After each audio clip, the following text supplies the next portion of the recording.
Just finished a tour here up in Darwin, and I've got a couple of hours of downtime, so I thought I might go and have a look around town and see what there might be of interest to have a look at.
So most of us know that Australia is a pretty big place. So big that Europe could fit into it with room to spare. There's a lot of wild country out there, and it probably doesn't come any wilder than the Northern Territory. The whole Northern Territory population is around 136,000 people in an area that's about twice the size of Tasmania. Darwin is the capital city of the Northern Territory, and it's the most northern city in Australia. Most of the population live here in the city area. The city is a very modern city, thanks mostly to a cyclone that blew the town away in the 70s. More on that shortly. It's a very easy town to walk around even when there are loads of people. It's a very tourist-orientated place. There's a great parkland area that follows the ocean running down to the beach area. But don't get excited, because you can't swim here. If the stingers don't get you, the crocodiles probably will. But that's okay, they worked around that. They created this large beach area here. The area is fenced so the crocodiles can't get in, and the water is filtered so the stingers can't get you either.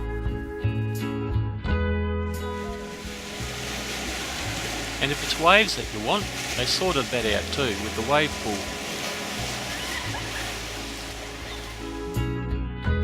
The day the Second World War came to Australia is a dark time in Darwin's history. There were more ships sunk here than were sunk in Pearl Harbor. From here there is a very good storyboard that tells you some of the story.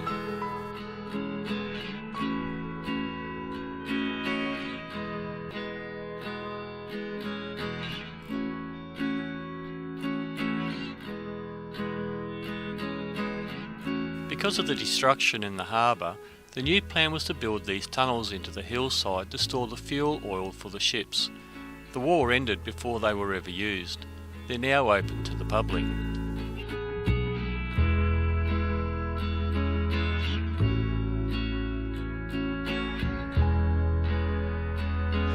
You know, Darwin's always had a bit of a hard time trying to survive. First it struggled. And then during the Second World War it was blown up. Then during the 70s it was almost blown away. So let's go and have a look and see some of the remnants from the cyclone. Cyclone Tracy pounded Darwin to smithereens on Christmas Eve 1974. Nobody knows how fast the winds were actually travelling. The wind gauge broke at 240 kilometres an hour. There was very little left standing afterwards. As a reminder to the abilities of the locals to be able to bounce back, a few things have been left for us to be able to see today.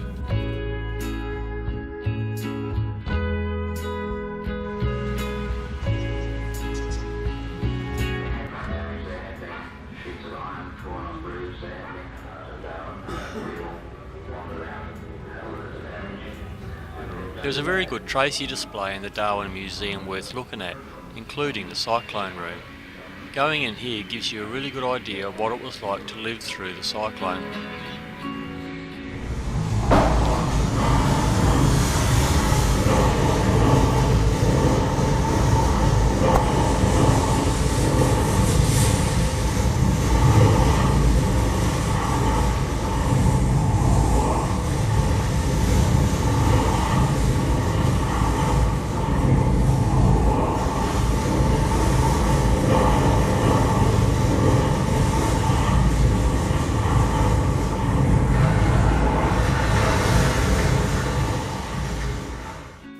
a few other older buildings that either survived or were repaired.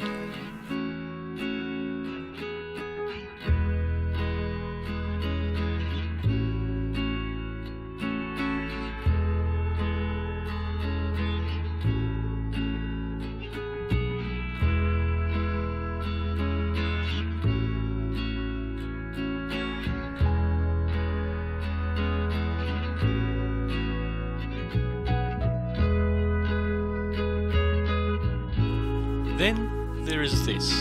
The locals call it the wedding cake.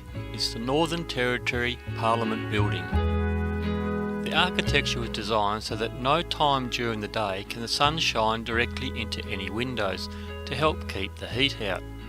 Trust me, that's a good thing up here. Doesn't say much about getting the hot air from the politicians out though.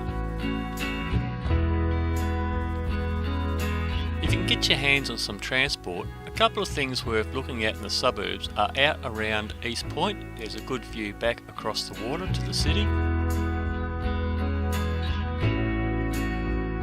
Also a very good war museum looking at the Darwin bombings.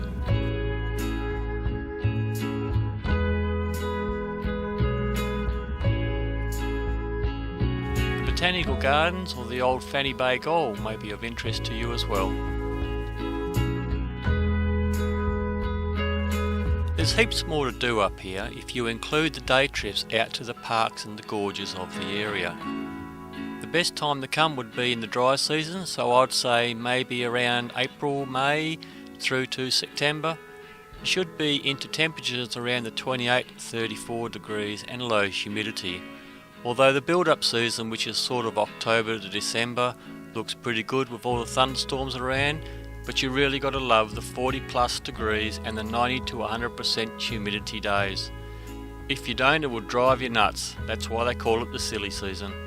Other than that, at the right time of the year, I love the place. I want to come back again when I can spend more time to really take it all in. But for now, I'm just going to sit here and finish my tea and watch the sunset.